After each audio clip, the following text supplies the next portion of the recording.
56 nights crazy. I think 56 nights crazy. I think me and Yes go crazy. I think me and Young go crazy.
I know some people might roll in here late, but I'm gonna go ahead and get started to respect y'all's time. All right, so so just a couple of housekeeping things before I get into chapter 2. The GIP, what's your name real quick? Actually, I know, I'm sorry to put you on the spot. So the GIP country sign-up chart, when I went to actually finalize it, what I saw was that I had actually linked both of my classes together, so y'all were like all mixed together. So what I ended up doing is I had to create 2 separate documents. So if you had already signed up for a country, you don't even need to do anything. Your name is still on the list. If you emailed me about a country and I already told you I accepted it, you're on the list. You don't have to worry about anything. If you have not signed up for a country, I'm not going to finalize that document until, Friday morning, because since all these other students were in there weren't countries available for people to pick, which I didn't realize till I saw it. So you have until tomorrow I would actually say until Friday at 8 a.m. If you get your name on the list by Friday at 8 a.m., I won't put your name, I won't have to assign you a country, but if you have not signed up for a country yet, you need to sign up for one by Friday morning at 8 a.m. because if you're not, this is the final time. We can't wait anymore because we're about to start the GIP next week. So I want to make sure that you've already been assigned your country. So if you have not chosen a country yet, you need to go ahead and choose one by 8 a.m. on Friday morning. Okay?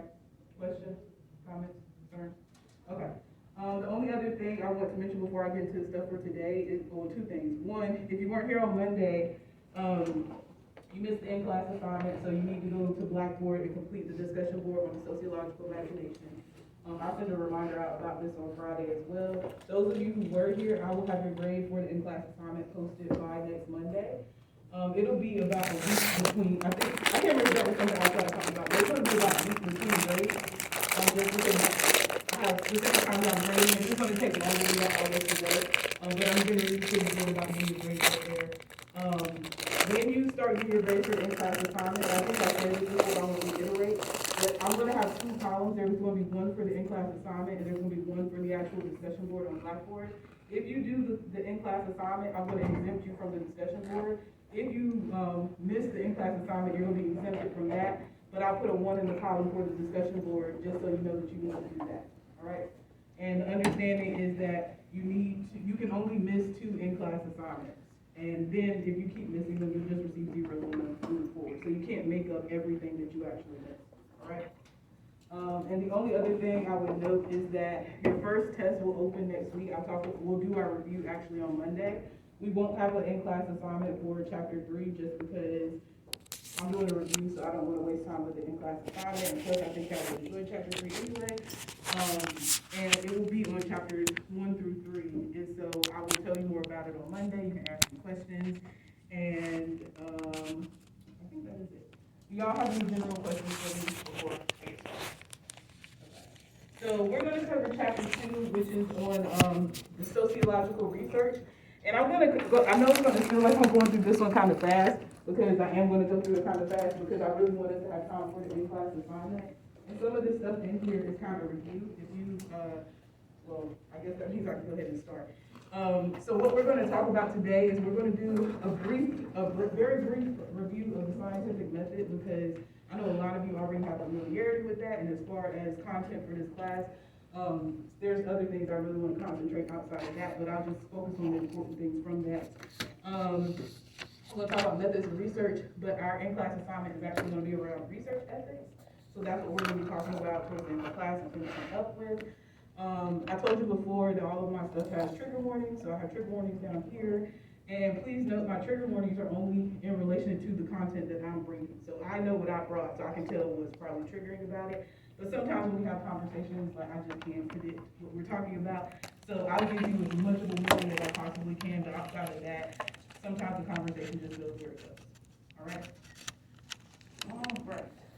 So before I actually start about this, I want to make our list again, because I told you this list that we started on the first day. I'm going to keep giving it to you because it's going to keep showing up. So I want to talk really quick about the list of social identities that we talked about, that there is a hierarchy of them, because today we're actually going to add another one to this list. And we'll do it after we go through the in-class assignment. So can someone tell me, what was one of those social identities that we talked about that had someone sitting at the top, someone sitting at the bottom? Name me one, Naiya. Race. Race. Someone give me another. Gender. I saw a hand up in the back. Ability. Ability. I saw your hand, Laura. Religion. Religion.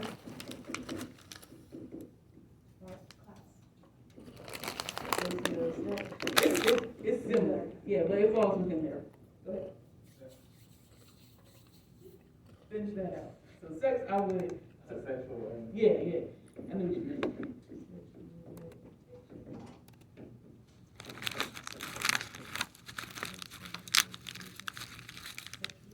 think that's everything.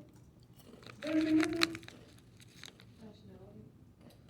I throw nationality in with race, but again, we'll talk about that. But it is important as well. Okay. So I'm going to leave these here because if you ever see me put these on the board, that means that we're going to talk about them in some sense. All right, so the next thing I want to talk about, to kind of get us started on sociological research, is in chapter 1, we talked a little bit about what sociology is, the importance of sociology, but we also talked about some of the major theoretical perspectives. I'm not going to ask you right now to give you the definitions of those, but we talked about 3. And I want you to tell me what was one of those theoretical perspectives that we talked about. Tell me one. Functionalism. Functionalism. So we have functionalism. What else? Conflict. Conflict. And what was that third one? It was a special one. It was the first one that I talked about. Yeah. Interactionist, also known as symbolic interactionism. That is the only micro-level theory that we'll really talk about. Yeah, that I can think of right now. If we talk about another micro one, I'll point it out, but for the most part, we're going to stay in the macro level. And this is really important before we even start talking about research, because, like I said, this is a science class, so we're still producing all of our information from the scientific method. So I want to talk really quick about building like good research. So these 3 things I have up here, this little pyramid, these are the 3 things that you have to have a good sociological research study. What we were talking about right now with the functionalism, conflict theory, and interactionism, remember I told you that those theories get you to ask certain questions about society because you're making particular assumptions. And so, based on those assumptions, you're going to ask different questions. And that becomes really important when you're doing research, because if you're studying something in society, you can ask a lot of different questions about a lot of different things. So when you're doing your research, you're going to have a clear research question. And your research question may come from the theory that you have chosen. So these 2 don't have to happen one after the other. It could be maybe you're reading about a theory and that theory gives you the question that you want to ask. Or you might already have a question, but you're not sure what theory it actually connects to. But these 2 will always be connected. That's what we're talking about grounding. Your research question is always going to be grounded in your theory, but these are not necessarily sequential, but they do have to be done before we can get to this part right here. So when we're talking about methods, depending on the question that you actually ask is going to determine what type of methods you will use to answer that question. And we'll talk about a couple of different methods today. But every research question cannot be answered by every form of data. You have to know what sorts of data will actually answer the questions that you're looking for, and we'll kind of explore that a little bit as we go through class. So that leads me to the beginning of my very quick overview of the scientific method. So really quick, how many people in here are familiar with the scientific method in some sense? Okay. And can you tell me really quick, where have you learned about the scientific method? Chemistry. Biology. So I'm gonna guess for a lot of you it's probably some sort of life, natural science, right? And so tell me really quick what you know about the scientific method, and then I'll tell you what I know about it. What do you remember about the scientific method? And you don't have to tell me like definitions. If you only remember words associated with it, just tell me what you remember. Lord. It starts with observation. You have to know what you're looking for, first of all. What else? Is there anything else about it? Go ahead, Naiya. It affects on the human body. Yeah, you might use it for finding out effects on the human body. Oh, no, you was thinking about what talking about. So hypothesis, that's what people remember. So hypothesis. And what's a hypothesis? What? Yeah, it's just your educated guess about the answer to your research question. So we're going to go through an example just to, recap. But this is generally the steps of the scientific method, and the scientific method is just a carefully planned data gathering, data analysis tool that people who are engaged in research are actually using. So again, I told you the only difference between social scientists and natural life scientists is the point of study. We are still using the exact same method. We might use different information, but we're still using the same process to come up with our information.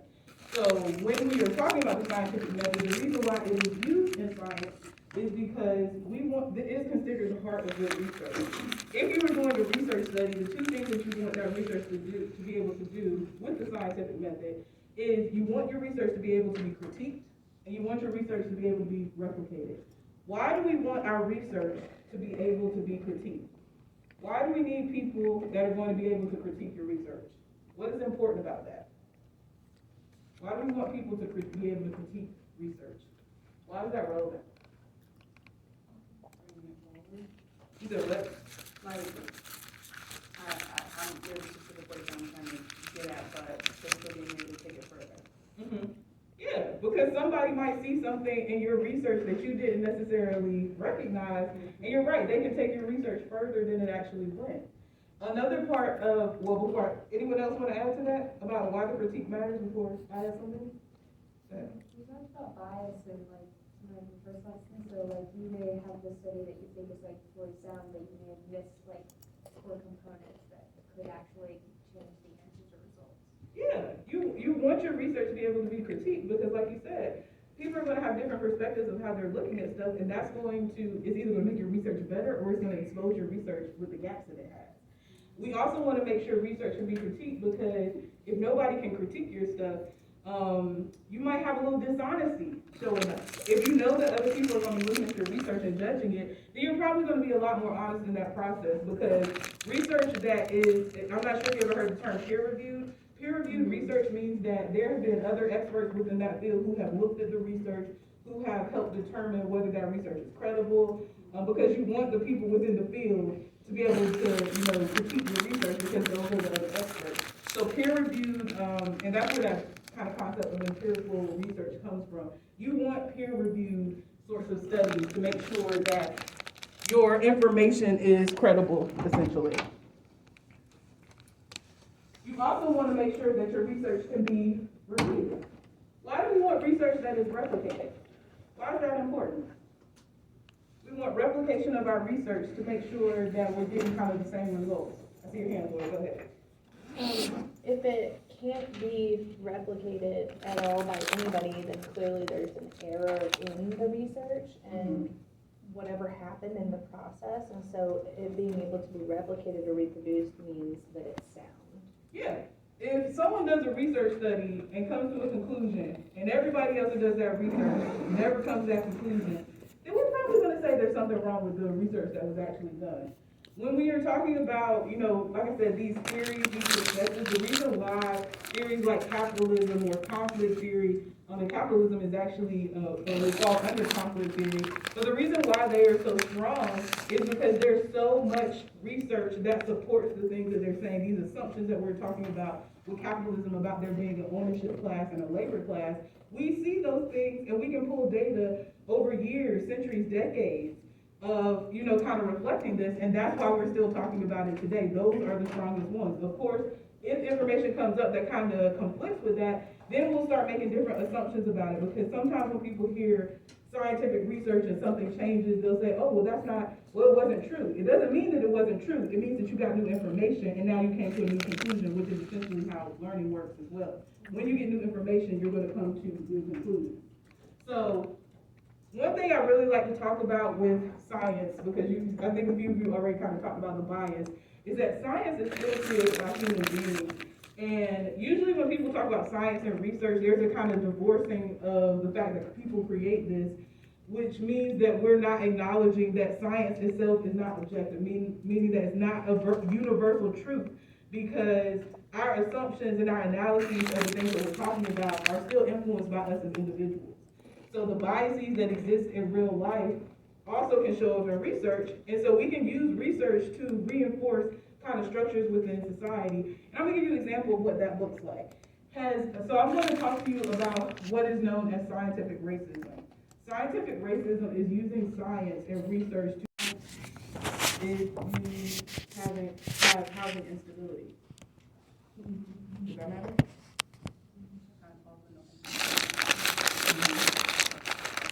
Yeah, I'm just being more specific as we're talking. So housing instability, what about if you don't have access to food?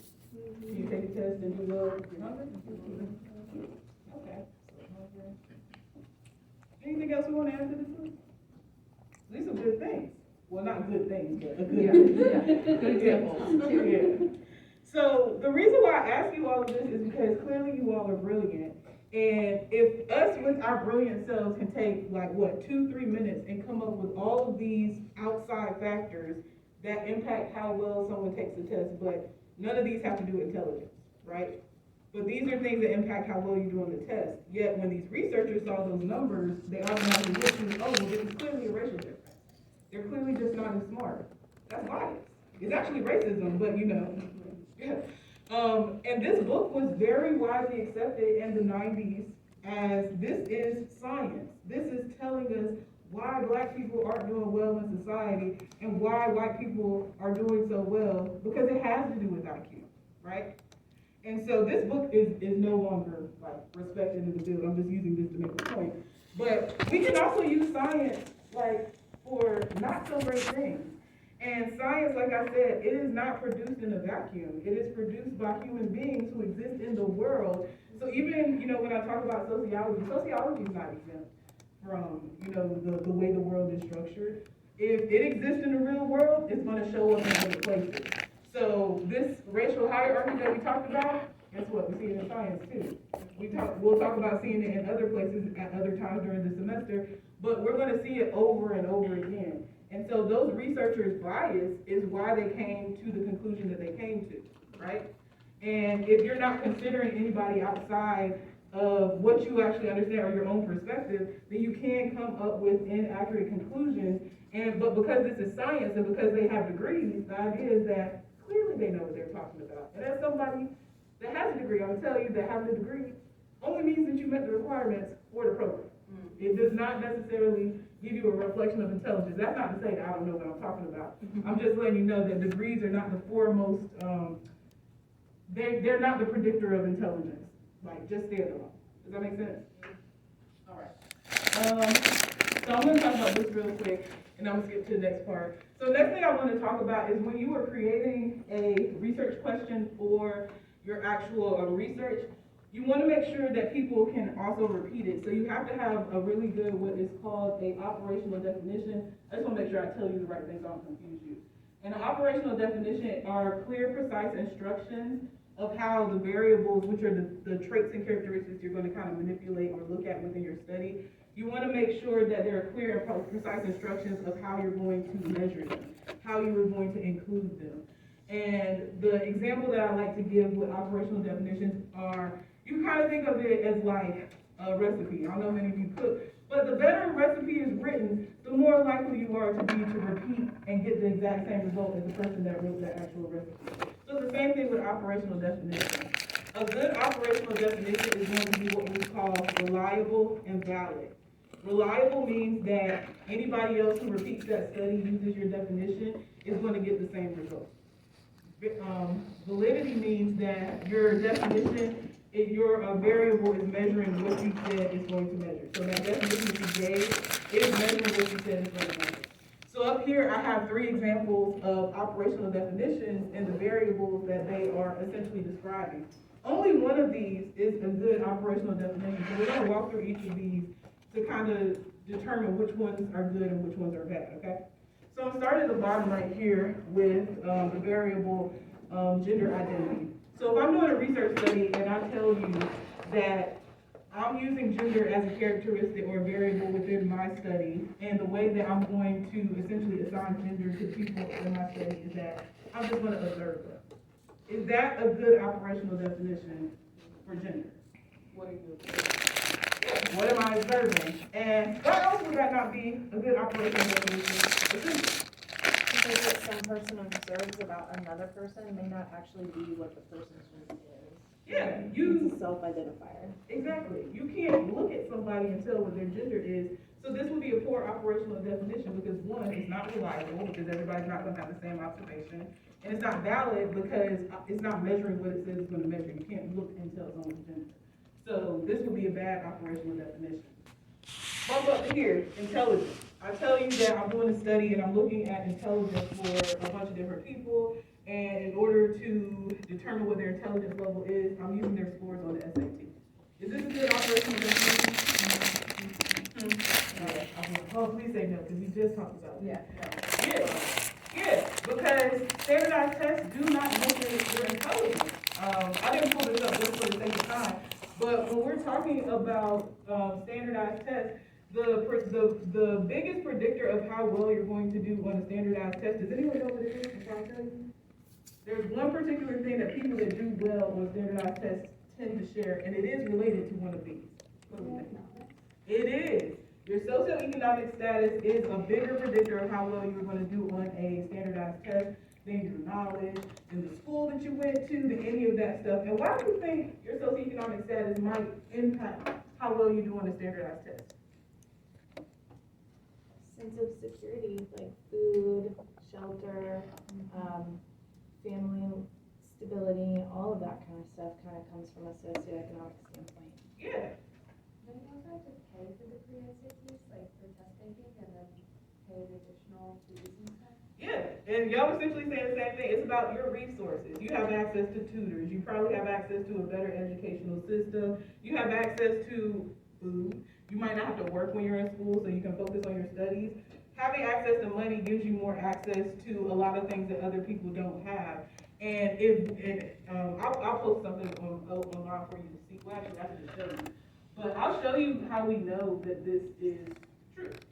So this is a set of data that is showing us how, this is telling us like what percentage of income people are sitting here. So what we see is as you go from the bottom 20% to the top 1%, look how much better SAT scores get as you make more money. There's no way that this data could look like this unless there was some sort of advantage that you get with your socioeconomic status, right? Because if it was equitable, then this would look more like, well, not even a bell curve, but it would be like a bimodal. Yeah, so you would have a lot more discrepancies, but the fact that we can clearly see that, well, I don't know what it's called, but ascending. We see it's clearly ascending as you make more money. So so this is why I say that when we're talking about things like intelligence, focusing on the standardized test actually does a disservice to people that do not have money. All right. So I'm gonna talk about this and then jump to the next one. So the next thing I want to talk about are variables. And if you've done any sort of scientific methods, then you know that we have the dependent, independent, and control variable. What is the relationship between the dependent variable and the control variable? What is the relationship between the independent and dependent variable. If you don't know, that's fine, that's what I'm saying. Alright, so this is how I like to tell people to remember this. The dependent variable depends on the independent variable, okay? So the dependent variable is a variable that we think the independent variable is gonna have an effect on. So the independent variable has an effect on the dependent variable, okay? I'm just gonna walk through this one, and then on the next slide, we'll do an example that you all can, have. So we already know that hypothesis is an educated guess, so this is an educated guess. Control variable. Before I talk about it, what is a control variable? Do we know? Okay. For all of the experiments that you did. And do you know why we have a control variable? Why we want to keep something the same? It helps you make sure that there's no big discrepancies and helps you keep track of everything. So like if you notice like a really big jump in one section of the study, you can be like, if everything's kept staying throughout, you can be like, oh, this is showing an increase here. Yeah. Basically how they would use like a placebo. Yeah, because you want to make sure that you're looking at just the relationship between these two. So I'll give this as an example. So the question I have up here is, does viewing violence and action movies lead to an increase in aggressive behavior in viewers? I've already pulled out all the variables for you. So aggressive behavior is a dependent variable because we think that viewing violence is actually going to impact this. We have action movies as a control variable because what other types of movies exist? We have action movies and what other types of movies? Comedy, thriller. Yeah. So if I didn't have action in here, this just said movies, could we get a different result Yeah. if we're looking at Yeah. comedy versus romance? Yeah, so you want to make sure that we're looking specifically at this relationship, so control is about controlling the understanding of this relationship, okay? So you want to hold something constant so that you don't have to wonder, well, is this relationship because we have chosen different, variables to look at. Because if we keep changing these or we're not specific, this means any movie could essentially be a part of this conversation. All right? Yeah. All right. Let's get past that. I know I'm skipping past stuff, but like I said, this is just a review. So I'm pulling this up because now we're going to do like an actual example. And we are actually going to answer this question. So this question says, does race play a role in students being referred for penal disciplinary action at school for fighting? And I want to know really quick, we're going to answer this question, but I want to know really quick, what is our hypothesis? What is our educated guess about the answer to this question? What do we think? Does race play a role in students being referred for penal disciplinary action? Definitely. We think yes? Okay, we're going to find out if that's true in a few minutes. So I've already pulled out the variables for us, so I just want to go through just to reiterate that we understand the difference between them. So of these three variables, A, B, and C, which of these do we think would be the independent variable, the one that we think is going to have an impact on the dependent variable? Which of these variables, A, B, or C, do we think is going to have an impact on the independent variable? Yeah, I'm sorry, dependent variable, I'm sorry, confusing myself. Yeah, I'm lost. So, remember, dependent variable is impacted by the independent variable. So we think the independent variable is going to affect the dependent. So I'm asking you, which of these is the independent variable that's going to affect something else? Would it be C, the fighting? I mean, it would be race of the student. Oh, my bad. Wrong one. Independent variable is race, because we think that race is going to affect something. We don't know what the something is yet, but we know it's going to affect something. So we know that race of students is the independent variable. What do we think the dependent variable is? Referral for disciplinary action. Yeah, because we're saying that these are the things that we think are going to have a relationship. So we know that that's a dependent variable. What does that make C? The control. Because you can be sent for disciplinary action for a lot of things, but we're holding this for fighting, so we won't get any discrepancies between that initial relationship. All right? So to answer this question, I actually want to talk about this concept of the school to prison pipeline. Is anyone familiar with this? I'm so glad when I hear that. So someone tell me what you know about the school to prison pipeline, then I'll tell you what I know about it. So, Go ahead. from my understanding, it is essentially like integrating penal, like disciplinary action, like state or level disciplinary action on students that eventually leads down this road of like, okay, you are a student in school, but now we're changing your life entirely by shipping you off when there could have been any number of other interventions, but due to like underfunding and like all these other kinds of issues, it's profitable. It's actually profitable for the prison system to have this happen, where they cart off essentially people to prison from school.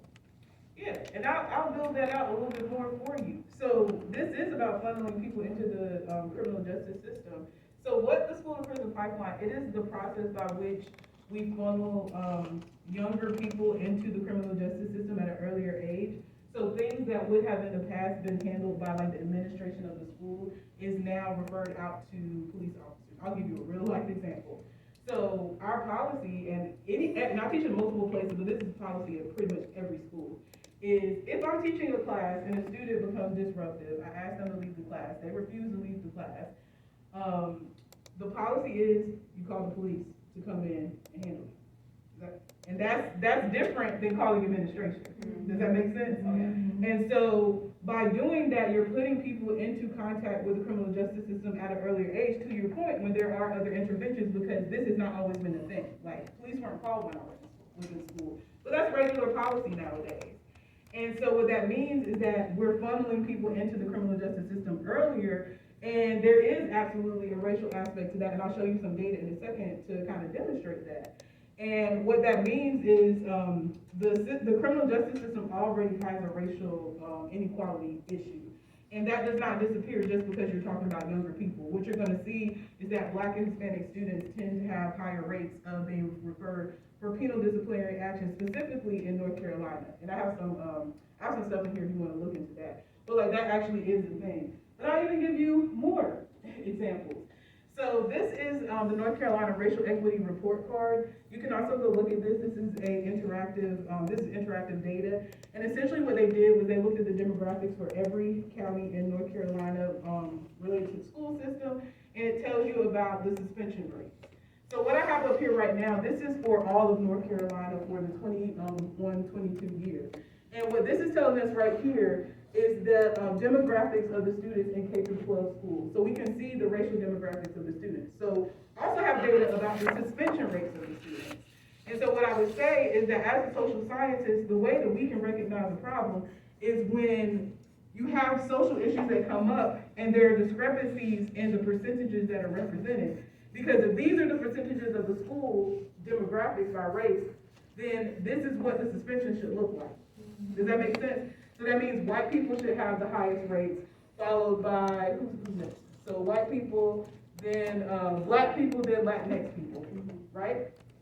What do we think the data is going to say? Who do you think might be represented at the highest rate for suspensions before I show you this data? I'd say Black people and Latin people. Short-term suspension rates by race for this same year. Who are the most represented in suspensions? So we have Black and Indigenous people that are the most represented, which is actually not that surprising once you understand how the racial hierarchy works, right? And if we look at data about who's graduating at higher rates, white people, Asian people graduate the highest rates. Though I will say with Asian people tend to compile a lot of different Asian ethnicities together, so there is a very large discrepancy in the experience of Asian people. So even that number, I would say, is like kind of an anomaly. But for the most part, what you're going to find with most systems of inequality is that white people are going to sit at the top, and at the bottom is going to be somewhere between Black people, Indigenous people, or Hispanic people. But that's essentially kind of the racial hierarchy. Does that make sense?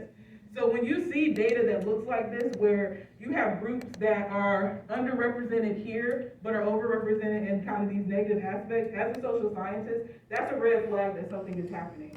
Because again, statistically, these numbers don't make sense. So what it tells us is that there is actually something that's happening that is producing this discrepancy in the numbers, all right? All right, next thing I want to talk about are the general, so I'm just going to talk about this and then we're going to jump into our activity, okay? So after you kind of created all of your research study, you know what your variables are gonna be, you know what theory that you're gonna use, now you have to determine how am I gonna answer this question. And so we have I would say three main ways of answering questions, so the methods that you'll use to gather data. I'm gonna talk about two right now. So the two most common ways of gathering data are called quantitative methodology and qualitative methodology. And before I tell you what they mean, I want to ask you, if we're talking about quantitative methods, meaning that this is how we're going to collect the data to answer our question, what do you think quantitative methods are going to entail? Or rather, what sort of data is going to be considered quantitative? And what makes you say numbers? You're correct. Well, quantity. Yeah, and we're talking about the number of, right? So quantitative methods is essentially saying you're gathering data in the form of numbers. That's simply what it means. And qualitative is everything else. If it is not numbers, it is qualitative, all right? And that third methodology that I was talking about is called mixed methods, and that's when you're collecting data using both quantitative and qualitative methods to answer your actual question. So to give you an example of how we determine what type of methodology to use, I've come up with this question, and we're just going to talk about it a little bit. So the question is, how does gender identity impact rates of mental health diagnoses for children in foster care? So if we had this as a research question, my question to you would be, is which method of research would be the most appropriate to answer this question? How many people in here think that quantitative methodology would be the best way to answer the question? And whatever answer you choose, you're going to have to explain why. So no one thinks that quantitative.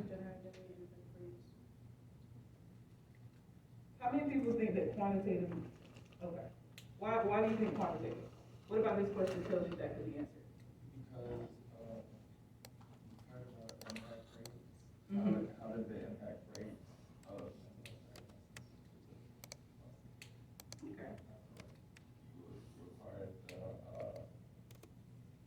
the numbers of like mentally ill children in foster care. Mm-hmm. Okay. All right. And I'll tell you my thoughts about what's best to answer this question after we heard from it, okay? How many people in here think that qualitative methodology might be the best way to answer this? I would think qualitative, just because you're looking at more than just one aspect for numbers. You're looking at mental health diagnosis for children in foster care. With gender identity, there's more than just one. Mm-hmm. So you're looking at multiple, so I would think it would be qualitative, Mm-hmm. because you're looking at a bunch of different things for it. Okay. Anyone else with qualitative has another reason? And you're not incorrect. I'm just trying to get other people. Anyone else think qualitative though? You don't have to give me an answer, but how many other people think that this can be answered by qualitative methods? So we don't think it can be answered by quantitative or qualitative? Both. You said both? Okay. So just for purposes of moving on, what I would say is when I first wrote this question, I was like, this is clearly a quantitative question because of rates. I was like, rates is clearly going to set that trigger off for people.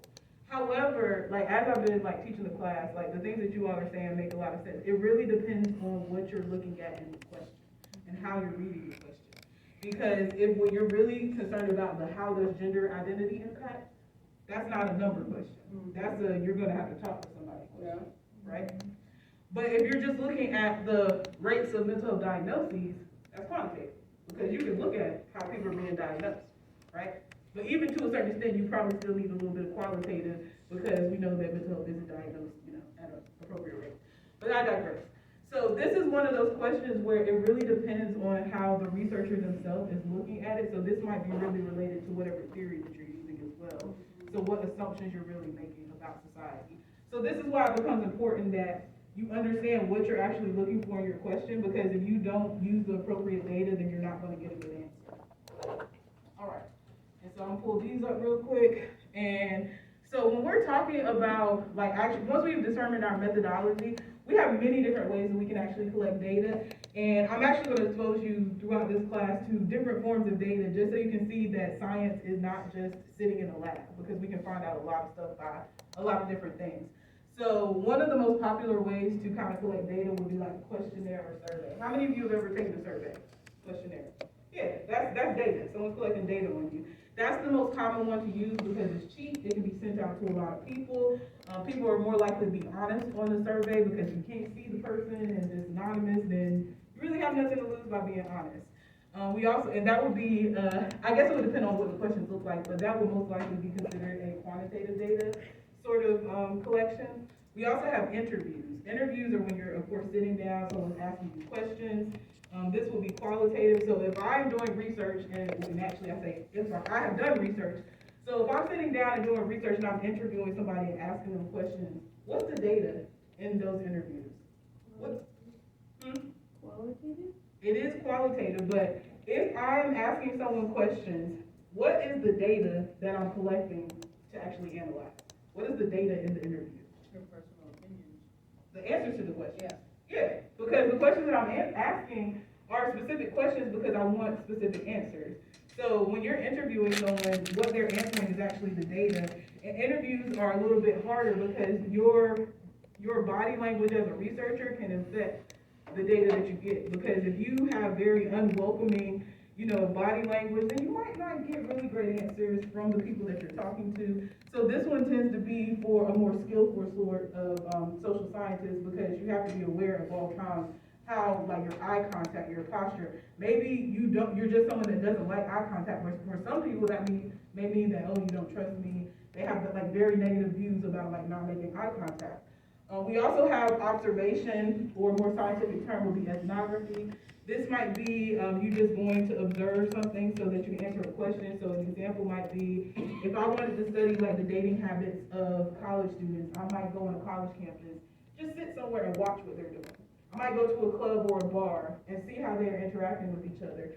This is actually a pretty difficult one because if you're observing somebody, you have to know what you're looking for, because if you're just looking and just watching people walk by, then you don't really know what information you need to take in, what sorts of details you need to actually pay attention to.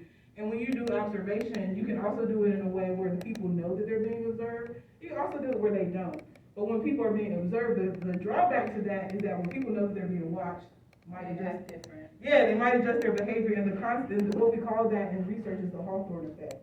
Meaning that you know that you're being watched, people will adjust their behavior kind of to match what they think the researcher actually wants. Yeah. When I was in nursing school, that's what they're saying, when you were taking somebody's vitals, you don't want to tell them that you're getting ready to count their respirations. You want to try to sneakily do it while you're taking their pulse or something, because if they know that you're trying to count their respirations, they unconsciously concentrate on their breathing, so that you're not getting like an accurate reading of it. Yeah, because it's not normative, because usually you're not thinking about it, but when someone calls your attention to it, then you're going to start paying more attention to how you're actually doing that. We also have data that already exists, so you don't always have to create data. There's also data out there to answer questions. So the UCR is a Uniform Crime Report. This is FBI data that is gathered to essentially talk about the demographics of crimes that are created. So if I wanted to today find out like how many homicides in Winston-Salem were committed by men, I could literally go to that website and pull that information up. That's not something I have to go out and actually do research to find. Well, you're doing research, but you have to produce it yourself.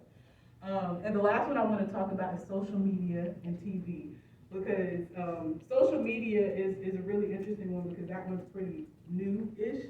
So social media is free because we are data. Yeah? We are the actual data. I'm pretty sure we have all had at this point, we are talking about something, and then we have like these very targeted ads, like, I don't even remember talking about this, and now we're getting advertisements for it. Or maybe you visit something online, now you're getting all these advertisements for it. That's kind of the purpose of social media, is to sell you things. That's why you're getting all these advertisements. And so you can actually build studies around that. So I've actually known someone that built a study around like dating habits just using a hashtag. And that's all publicly available data that you can look into. You can also study cyberbullying. You would have to use social media to study something like cyberbullying. So this is an example. And then we also have shows like Love is Blind, better known as a social experiment. So experiment, if we're unfamiliar, is just kind of creating controlled conditions so that you can see what's actually going on. So what's the premise of Love is Blind? Because I'm sure somebody has seen this. What is the premise of this show? It's basically blind people that can't see each other. Oh wait, no. You worded it wrong, but I get where you're going. What's the show about? I've never even heard of that. I haven't seen Love is Blind, but I know of a show people, it's called jury duty. Mm-hmm. So basically, they said that they were recording a documentary about a trial, and they searched and found a random person, so they knew they were gonna be filmed, but they didn't know the case was fake, the actors around them were fake, everything about it was like a Truman Show sort of thing, Mm-hmm. and just to see how he would respond to situations like playing a made-up game, and then the guy offers him like, I need to pay you $2,000 to see how he'd respond Mm-hmm. to these. It's a really interesting show that like sort of study the behavior of how someone would respond to crazy scenarios happening around them where they believe it's real and everyone around them is supposed to act like it's real. Mm-hmm. But he finds out at the end of the trial that it was all pretend and fake around him. Oh, yeah, that's a very great example, very extensive social experiment. Yes, go ahead, Laura, now.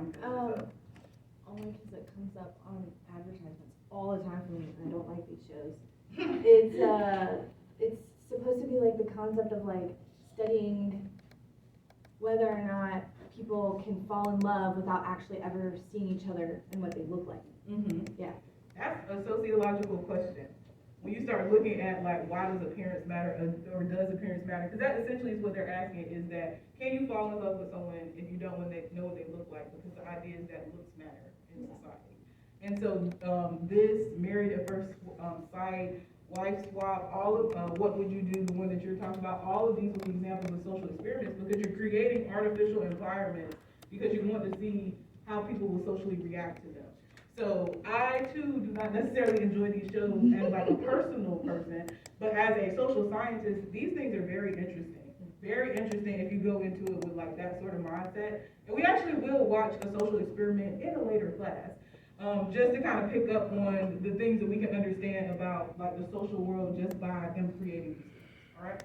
So this leads me into what we're actually about to talk about. So I want to talk about research ethics, and before I talk about research ethics, I want to hear from you all. When I use this term ethics, what are ethics? What is it? What is your understanding of ethics? What does that mean? What are ethics? Or maybe a better question is, why am I talking about ethics when I'm talking about research? Well, part of answering that is you gotta know what ethics are. Well, why am I talking about ethics in research? That's all your hand raised. Basically, from my understanding, ethics, when it comes to like experimentations, are sort of the rules that you put in place so you don't violate like morality, people's boundaries, safeties, and stuff like I know that with certain scientific experiments, you can't like hurt somebody, like or like traumatize someone. Like that's why we have a lot of rules about like testing on kids. Mm-hmm. And ethics and think of morals. Yeah. And so when we're studying people in sociology, we want to make sure that, to your point, we don't want to harm people. And so up here, what I have is, this is the Code of Conduct for American Sociological Association. This is a professional association for people that are sociologists, meaning that if you practice sociology, if you're teaching sociology, these are the things that you are expected to adhere from. And so this is the one I really want to focus on right here. This respect for people's rights, dignity, and diversity. When we have these codes of ethics, because you're absolutely right, when you were doing research, if you were doing research on children, I cannot explain to you how many hoops you have to jump through to do any sort of research on children, because they are considered a very vulnerable population. Because if you're doing research on people and you don't have respect for their human rights, you don't have respect for their dignity, then you are going to harm them. And what we're going to find is that has actually happened, which is why we now have these rules in place. And if you ever go to a four-year university and you're interested in research, there is actually a board, it's called the Institutional Review Board. You have to go through them and get approved to do research on anyone. And again, if you're doing it on people that are in prison, disabled people, children, any of like the most marginalized groups in our society, there are a lot more requirements for that, because the understanding is we want to make sure that you're not harming someone. How many people in here have ever been a part of a research study before? Okay, so nobody. All right, so this is my caveat, and then we'll start with our activity, is that if you were ever a part of a research study and you were not offered what is known as an informed consent form, I'm telling you that there is an issue. An informed consent form is essentially a contract between the researcher and the participant that tells you, one, what the research is about. And sometimes they can't tell you everything because sometimes, that might interfere, yeah, it might interfere, but they have to tell you as much as they possibly can. They have to let you know, what your risks are, what kind of harms can come to you, how is your data gonna be protected, if you are gonna be compensated. Just making sure that you are aware of everything pretty much about the research study. If you're doing a research study and they don't have an informed consent form, then that's kind of an indication that there might be something shady going on, because you wanna make sure that people are aware of all the things that could possibly happen to them if they participate in your research. And if you're doing research about, like, maybe you're looking at like drug use, you wanna make sure that someone is protecting, you know, your identity, because if it gets out that you are doing this illegal activity, even though it is research, you can still be arrested for that. So you wanna make sure that you're actually protecting the people that you're working with, okay? So we are actually about to start our in-class activity, and really quick, I'm gonna put people into groups. One of the articles is a little bit longer than the other, so I want to ask really quick, is there anyone here that considers themselves a pretty fast reader? That you read pretty quickly? And I'm only asking because the article is longer and I wanna make sure we have time to get through all the stuff, okay? So if you consider yourself a pretty fast reader, can you raise your hand? Okay. All right, so what is this, Mars? Rebecca, Zai, Laura. I'm gonna put you in group 4, okay? Everyone else, I'm gonna count you off into 3 groups, and then I'm gonna come around and give you your worksheets, okay? So can we start with, we start 2? 2. 3. 1. Okay. 3. 1. Yeah. 2. 3. Okay? Do you mind going to your group sign, and I'm gonna come by and give you a worksheet. This is still a group, assignment, so we are going to answer these questions. Yes, you guys have questions. You're 4.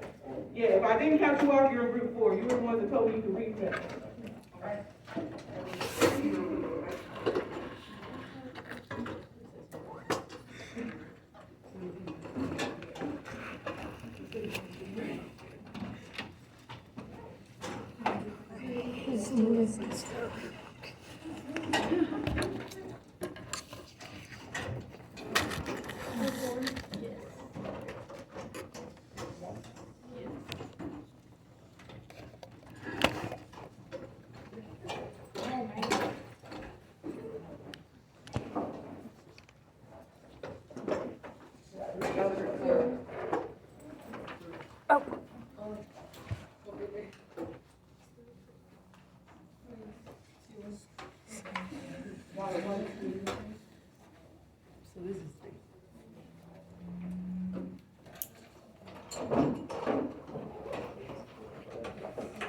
Crap, I need the charger. Excuse me.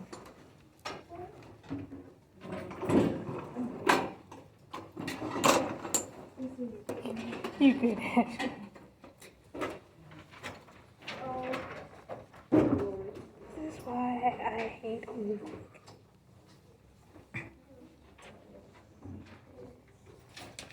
I'm sorry, I wanna make sure. There you go.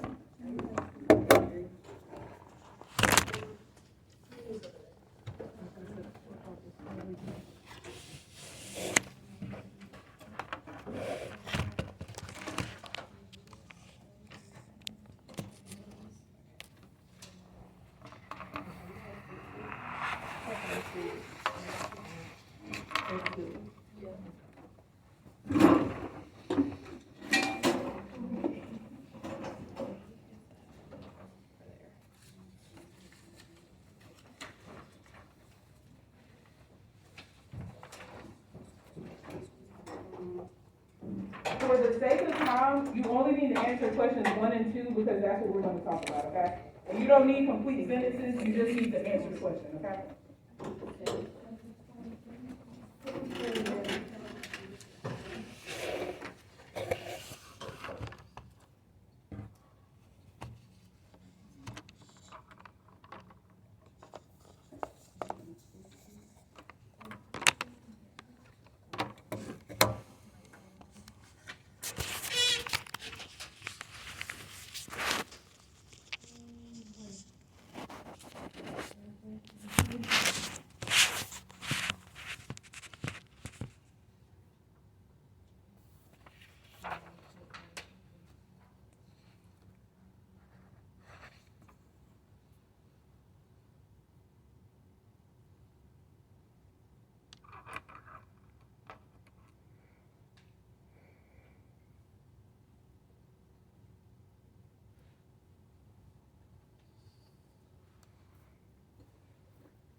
So what I would say is the legality of it isn't as relevant. We start talking about crime and everything. They did it. But when you start talking about it, it's gonna connected. Or whatever, I don't know. Well, I wrote. Has everybody at least read through their article, done reading it? Yes? Yeah. Okay, so this is what I'm gonna do, just because I wanna make sure I get us out on time. We're about to start talking about these articles, because I wanna make a point with all of them, okay? So if for some reason we don't get everything written down, that's fine, you're gonna get credit for this assignment regardless, okay? Did y'all hear me? No. I was saying that everyone's done reading their articles, right? Okay, well, we're about to start a conversation because we all gotta talk to each other for all this to make sense, okay? So, the writing is less important right now, you're all gonna get credit for this assignment, period, okay? But we're about to talk about it right now because we gotta talk about it so all this makes sense, okay? So, what I'm about to do, and what we're gonna do for the rest of the class, we're gonna start next on next, alright? So, what I want to do is I'm gonna come to each group, and I'm gonna do you in a particular order. And what I want you to tell the class is, I want you to give and when I say brief, I mean very brief synopsis of your article. I want you to tell us who wrote it, and I want you to tell us if it is written if the author is writing it as if it is ethical or unethical. Right now, it's not about what you think. It's about what the author says, okay? So we're going about what the author is actually writing in the narrative that's being produced. So, again, I want you to give me very brief synopsis, author, and if it is written in an ethical or unethical narrative. Does that make sense? Those are the three things that I want. And once everybody is gone, we're going to have a conversation, okay? So I'm going to call you in particular order. So I would actually like to start with whoever has excerpt number 6. Who has excerpt number 6? I mean, I know who has it, but go ahead. Give us a brief summary, who wrote it, and if it's written in an ethical or unethical manner. We have 6. Oh, I'm sorry. They have 5. You're good. Go ahead. Okay, so a woman named Henrietta Lacks, she had a cancer, she had a tumor in her cervix, and at the Johns Hopkins Hospital, they took her, cells, and examined them, and basically, they found out that while other people's cells who they studied, while they died in the lab, hers would double every 20 to 24 hours, and her cells to this day are used, they're used to study things like cancer and COVID and other diseases. And who wrote your article? It just says it's written by Johns Hopkins Medicine. All right. So now I want to hear from excerpt 5. Very brief synopsis, author, I'm sorry. Was this written in a narrative that presented the research as ethical or unethical? It presented it as ethical. Okay, so we're gonna hold that, okay? So I want to hear from your group now. Give a very brief synopsis, author, ethical or unethical. So ours came from the Associated Press, and it was talking about the story of Henrietta Lacks and how without her consent, her cancer cells were collected and then used to further on research, but her family ended up pursuing legal charges for the patent money that, like, all the research and stuff that had been done without her knowledge and consent when she had died, and then kind of messed up environment.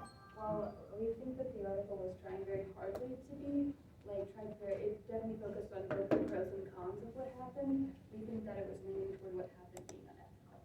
Okay, thank you. I now want to hear from whoever has excerpt number 3. Okay, brief synopsis, who wrote it, and ethical, unethical. The person who wrote it, Saul Krugman, is basically talking about how him and his partner, Robert Ford, were going to this orphanage, and essentially from what idea we got, they were experimenting on the children to, like, find a vaccine for these infectious diseases that have been plaguing all over the place.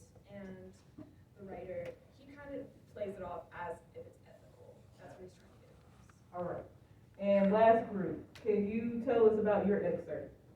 real quick synopsis, who wrote it, and is it presented, what narrative, ethical or unethical? Thank you, Tom.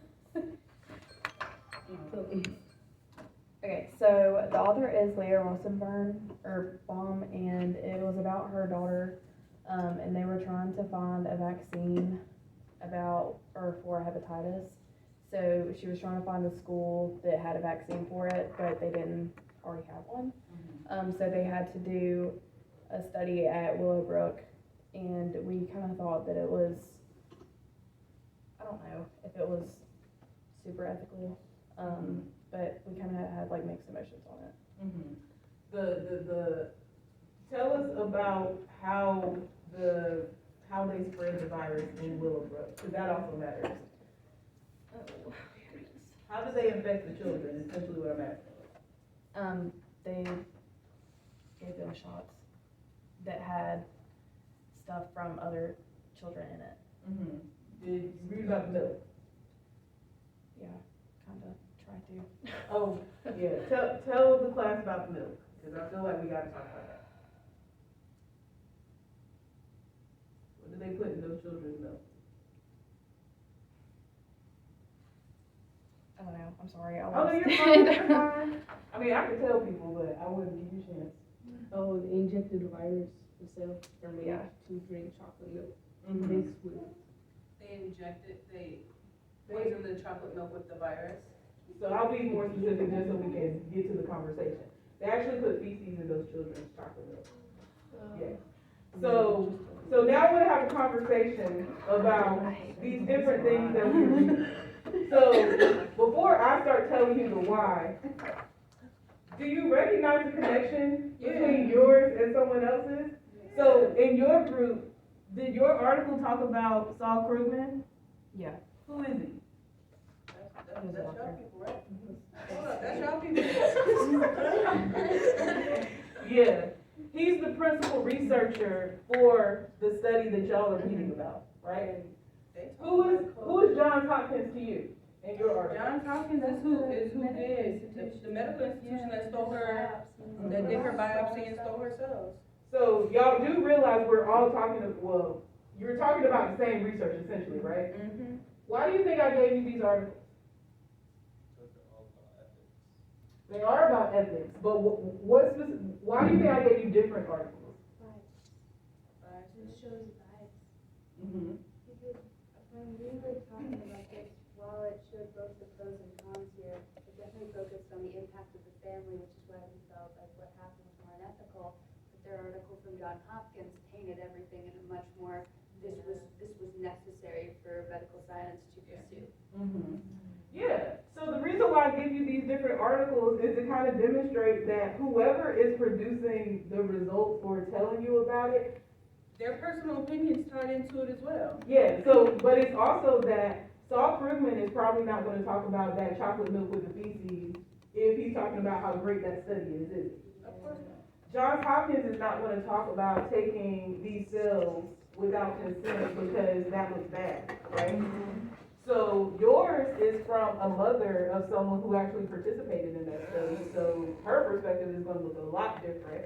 And yours is a peer-reviewed article that is including all of this additional information. And the reason why I give you these is again to kind of demonstrate the idea that science is not objective. Even when we are talking about the consequences, and again, consequences doesn't mean negative, just outcomes. But even when we talk about the consequences of these different studies, we still have to consider who is telling the story. Johns Hopkins is not going to talk about how they collected those cells because that makes them look bad. Saul Krugman is not going to talk about the coercion that those parents had because those neurodivergent children, one of the ways that they weren't, a lot of the parents in that study did not have the money to provide the care that their children needed. And in order to get into the Willowbrook State Institute, they were required to participate in that study. So even when we say like, oh, the parents, how can the parents do that to them? It is coercion. That is coercion. Not to say that you can't still say no, but if that's the only way some people get access to these resources, then people might do these sorts of things. So now I want to talk about really quick who we can add to this list, because I told you we're adding someone else. So think about the research studies that I just gave you. There is a group of people who don't have a lot of rights. Other people can make decisions for them. We're talking about children, but specifically, what makes a child different from an adult? How do we differentiate? They're uneducated. Not just uneducated, but how do we know that someone is a child? What tells us someone is a child? Age. Their age. Age. Age, oh, yeah, I didn't even think about age, because old people get taken advantage of too. Y'all so smart. That was also what I was gonna say, because it's not just about being a child, it's about being a dependent. Yeah. Meaning that you have to depend on somebody to take care of you. So, as a child, those children are being infected with hepatitis B. Who made that decision for those children? Their parents. Did those children have any say-so? No. Will this affect them for the rest of their lives? Are there other decisions that are made for children that they have no say-so over? Yeah, it's like that for parents too, older parents. Yeah, and so again, and this is actually tied to disability. Yeah. Because we live in a society where your value is looked at based on what you produce for the society, so your labor. So anyone that cannot provide labor for the society, like children, elderly people, disabled people, not all disabled people, but if you're disabled and can't produce labor for the society, then you tend to be valued less. Does that make sense? So age is one that people really don't think that much about. And when I talk about age, like of course we're talking about elderly people, but I like to talk about children because people don't even consider children when they talk about like having human rights. Because it really isn't until a child becomes like 16, and I say 16 because you can emancipate yourself, but you have to have resources for that. But it's really until you turn 18 that you actually have rights as a child. Does that make sense? So age is also a really big social identity that we also can talk about this hierarchy with. And before I answer, this will be the last thing we talk about, but what do all the people impacted by this research have in common? And I'll give you who's a part of it. Henrietta Lacks, a black woman in the Jim Crow South, and we have neurodivergent children. What do those two groups have in common? Neurodivergent children and a black woman. So they have race, they have gender, they have age in common. What do they have in common, Laura? So they are likely sitting on the lower end of the socioeconomic status.